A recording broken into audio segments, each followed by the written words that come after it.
एक समय की बात है। कड़ाके की ठंड और चारों ओर बर्फ से ढकी सर्दियों के बीच एक रानी अपने महल की खिड़की के पास बैठी सिलाई कर रही थी। अचानक सुई उसकी उंगली में चुभ गई। खून की कुछ लाल बूंदें खिड़की की सिल पर जमी सफेद बर्फ पर गिर पड़ी। रानी उस दृश्य को देखती रह गई। सफेद बर्फ, लाल खून और काली आबनूस की लकड़ी। धीरे से उसने कहा, काश मेरी एक बेटी हो जिसकी त्वचा बर्फ जैसी सफेद हो, होंठ खून जैसे लाल हों और बाल इस आबनूस की तरह काले हों। कुछ ही समय बाद रानी ने एक सुंदर बच्ची को जन्म दिया। वो बिल्कुल वैसी ही थी जैसी रानी ने कल्पना की थी। उसका नाम रखा गया स्नो वाइट। लेकिन ये खुशी ज्यादा दिन नहीं टिकी। कुछ ही दिनों बाद रानी की मृत्यु हो गई। 1 साल बीता।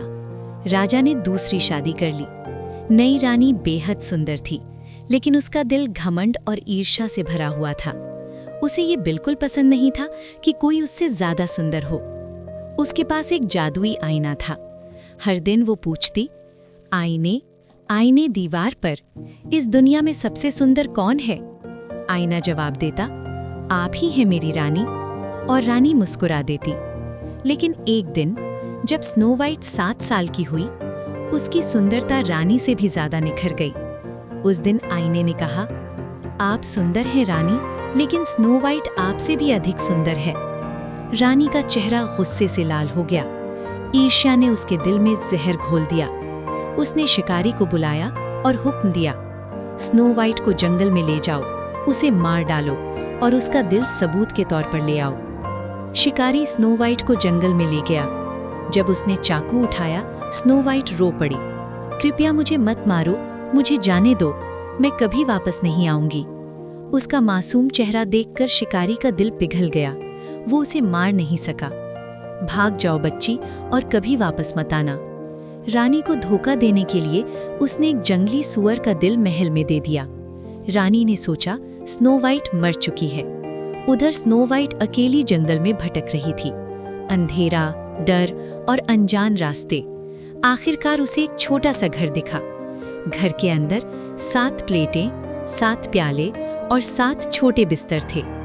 थकी और भूखी स्नो वाइट ने थोड़ा थोड़ा खाया और एक बिस्तर पर सो गई। शाम को 7 बौने खदान से लौटे। हमारे घर में कोई आया है। मेरी प्लेट से किसने खाया? मेरे बिस्तर पर कौन सो रहा है? उन्होंने स्नो वाइट को देखा। वो बहुत सुंदर थी। सुबह स्नो वाइट ने अपनी पूरी कहानी उन्हें सुना दी। बौनों ने कहा, अगर तुम हमारा घर संभालो तो तुम यहाँ सुरक्षित रह सकती हो। स्नो वाइट मान गई। कुछ समय तक सब ठीक रहा, लेकिन महल में रानी ने फिर आईने से पूछा।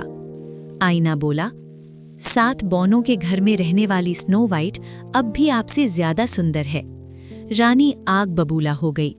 उसने भेष बदलकर एक बूढ़ी औरत का रूप लिया और एक जहरीला सेब बनाया।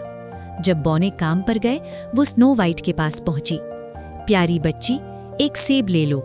स्नो वाइट ने सेब खाया और जमीन पर गिर पड़ी। बौने लौटे तो रो पड़े। उन्होंने स्नो वाइट को कांच के ताबूत में सुला दिया। कई दिन बाद एक राजकुमार वहां से गुजरा। उसने स्नो वाइट को देखा और उसका दिल भर आया। जैसे ही उसने उसे चूमा, सेब का जहरीला टुकड़ा बाहर निकल आया। स्नो वाइट की आंखें खुल गईं। सब खुशी से झूम उठे। राजकुमार और स्नो वाइट का विवाह हुआ। दुष्ट रानी का अंत हो गया और स्नो वाइट खुशी खुशी हमेशा के लिए जीने लगी।